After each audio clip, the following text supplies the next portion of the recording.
நாளைக்கான வீடியோவில் என்ன நடக்குன்னு சொல்லிட்டு பார்க்கலாம். வீடியோக்குள்ளே போகிறதுக்கு முன்னாடி நம்ம சேனலை லைக் அண்ட் சப்ஸ்கிரைப் பண்ணி சப்போர்ட் பண்ணுங்கள். வீடியோ வந்துட்டு செம்ம இன்ட்ரெஸ்டிங்காக போய்கிட்டு இருக்கு. ஃபஸ்ட்டு சீனில் மனோகரி அவங்க அப்பாவை பேசிகிட்டு இருக்க மாதிரி தான் காமிச்சிட்டு இருக்காங்க.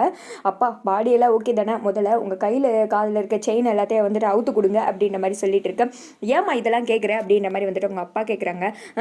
வெறும் உருவம் மட்டும் உங்களோட தான் இருந்தால் போதுமா, உங்களோட பொருட்கள்லாம் அந்த பாடியில் வந்துட்டு இருக்க வேணாமா, அப்புறம் சந்தேகம் வந்துடும்ப்பா கொடுங்க அப்படின்ற மாதிரி சொல்ல அவங்க அப்பாவும் அவுத்து கொடுக்குறாங்க.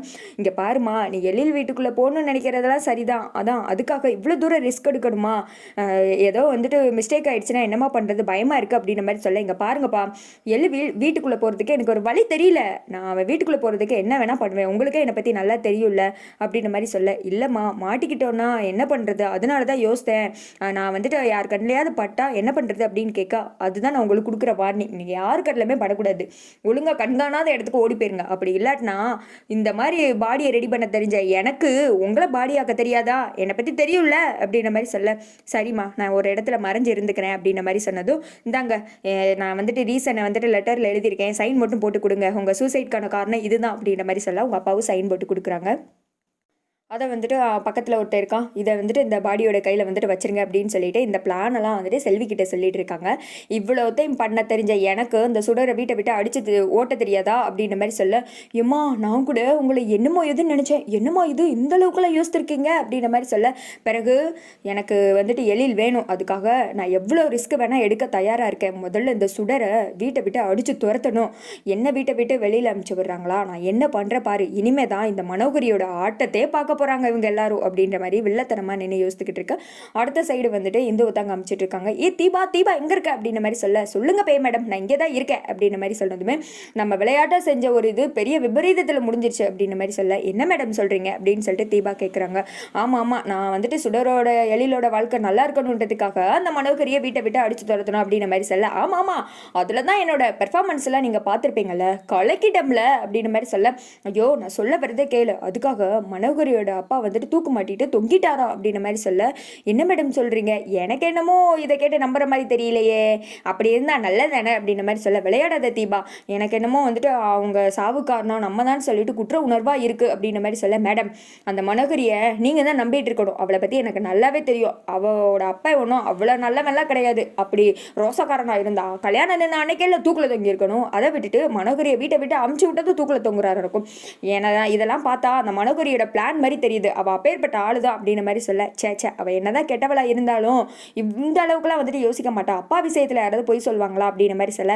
அவளை பற்றி நீங்கள் புரிஞ்சு வச்சுக்கிட்டது அவ்வளோதான், அவள் எழில் சார் அடையிறதுக்காக என்ன வேணா பண்ணுவா அப்படின்ற மாதிரி வந்துட்டு தீபா சொல்கிறாங்க. இல்லை தீபா எனக்கு அப்படி தோணலை அப்படின்ற மாதிரி சொன்னது, நீங்கள் வேணா பாருங்க, கண்டிப்பாக அவள் இதில் ஏதோ கொள்மால்தனம் பண்ணியிருக்கா, அவர் இறந்ததுக்கப்புறம் அவர் யாராவது பார்த்தாங்களா அப்படின்னது இல்லை அப்படின்ற மாதிரி சொன்னதும், அப்புறம் என்ன இதெல்லாம் அவளோட பிளான் தான் அப்படின்னு சொல்லிட்டு தீபா கிளம்பிற. இந்த பக்கம் வந்துட்டு இந்து மட்டும் யோசிச்சுட்டே இருக்காங்க. அடுத்து ஒரு 2 பேர் எழில உங்கள் வீட்டுக்கு வராங்க. அவங்க அம்மா தான் இருக்காங்க. வாங்க வாங்க, நம்ம எழிலோட பர்த்டே அப்போ செலிப்ரேஷனில் உங்களை பார்த்தது, அதுக்கடுத்து எங்கள் ஆளையே பார்க்க முடியல அப்படின்ற மாதிரி சொல்ல. அதான் இப்போ வந்துட்டு மேமா நாங்கள் ஒரு முக்கியமான விஷயத்தை பற்றி பேசுகிறதுக்கு தான் வந்தோம் அப்படின்ற மாதிரி சொல்ல.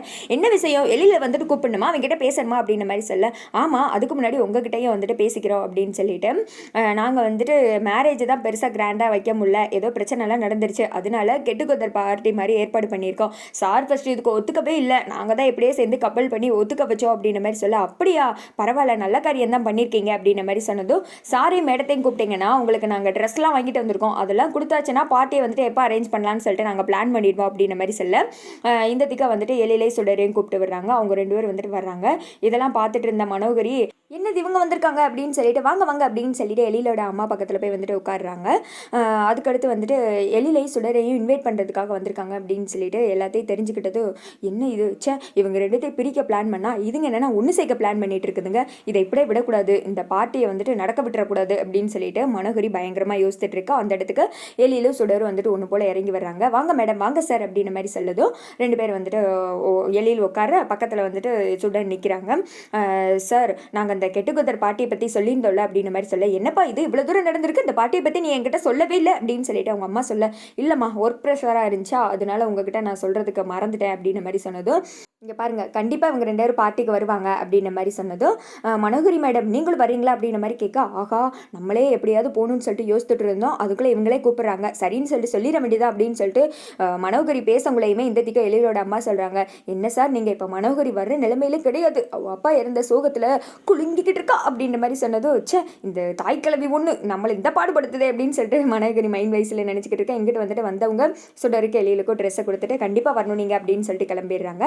அடுத்து வந்துட்டு இந்துவை காமிச்சிட்டு இருக்காங்க, ச்சே என் தங்கச்சியும் ஹஸ்பண்டும் சேர்ந்து முதலாக பாட்டிக்கு போகிறாங்க, என்னதான் எழிலுக்கு சுடரை பிடிக்கலனாலும் அம்மா சொன்னதுக்காக கிளம்பி வர்றாரு, பரவாயில்ல கூடிய சீக்கிரம் சுடரை ஏற்றுக்குருவாரு அப்படின்னு சொல்லிட்டு யோசிச்சுட்டு இருக்கா. அந்த இடத்துக்கு சுடர் அழகாக கிளம்பி வர்றாங்க. ஆத்தடியாத்தா என் தங்கச்சி என்ன ஹீரோயினி மாதிரி இருக்கா, என் கண்ணே பற்றும் போல இருக்கு, என்னதான் இருந்தாலும் இப்படி ஒரு ஒய்ஃபு கிடைக்கா என் ஹஸ்பண்டு கொடுத்து தான் வச்சிருக்கணும் அப்படின்னு சொல்லிட்டு மனசில் நினச்சிக்கிறாங்க. அதே மாதிரி இந்த திக்கம் எழிலோட அம்மாவும் அழகாக இருக்கம்மா அப்படின்ற மாதிரி சொன்னதும் செல்வி வேற இந்த திக்கம் சும்மா இருக்காம, என்னம்மா இது ஹீரோயினி மாதிரி வந்து கிளம்பி நிற்கிறாங்க, இதை பார்த்தா பொம்பளை எனக்கே வந்துட்டு அழகாக தோணுதே, அங்கே பார்ட்டியெல்லாம் வேற நடக்கும், என்ன நடக்க போகுதோ அப்படின்ற மாதிரி சொல்ல மனோகரி வந்துட்டு முறைச்ச மணிக்கே நின்றுட்டு இருக்காங்க. அடுத்து எழில் கிளம்பி வராங்க, 2 பேரையும் பார்க்க சூப்பராக இருக்கீங்க, அப்படியே சினிமா ஹீரோயினி மாதிரி இருக்கீங்க அப்படின்ற மாதிரி சொல்ல இந்த திக்க இந்து நினைக்கிறாங்க, பரவாயில்ல என் ஹஸ்பண்டும் கலக்குறாரு அழகா இருக்காரு அப்படின்ற மாதிரி சொல்லிட்டு இருக்க. இந்த திக்கம் எழிலோட அம்மா சொல்கிறாங்க, எனக்கு வரணும்னு ஆசை தான், ஆனால் உடம்பு தான் ஒத்துக்கலை அப்படின்ற மாதிரி சொல்ல, நீங்கள் எதுக்கு கவலைப்படுறீங்க, அதான் நான் போகிறோம்ல, நான் உங்களுக்கு வீடியோ கால் பண்ணுறேன் அப்படின்னு சொல்லிட்டு ராமையா சொல்ல, சரி இந்த நீயே ட்ரைவ் பண்ணி கூட்டு போ அப்படின்ற மாதிரி சொன்னதும் நெக்ஸ்ட் வந்துட்டு பாட்டுக்கு தான் போகிறாங்க. எல்லோரும் ரெடியாக இருக்காங்க, உள்ளே பயங்கரமாக வெல்கம் பண்ணி உள்ளே உட்கார வைக்கிறாங்க. எப்படியே வந்துட்டு கல்யாணம் சூப்பராக நடந்துச்சு, இவங்க கல்யாணத்தை அந்த கடவுளே எழுதி வச்சிருக்காரு அப்படி இப்படின்னு ஆக ஒவ்வொன்று புகழ. இந்த திக்க வந்து 2 பேரும் கேக் கட் பண்ணுங்க அப்படின்ற மாதிரி சொன்னதும் கேக் கட் பண்ணுறதுக்கு ரெடியாக இருக்காங்க. அடுத்த சைடு மனோகரியை தான் காமிச்சிட்டு இருக்காங்க. யாரோ ஒருத்தர் கால் பண்ணி பயங்கரமாக ஒரு பிளானை சொல்ல செல்வி அதை கேட்டு ஷாக் ஆகுறாங்க. அதோட பார்த்தீங்கன்னா வீடியோ வந்துட்டு முடிஞ்சிருது.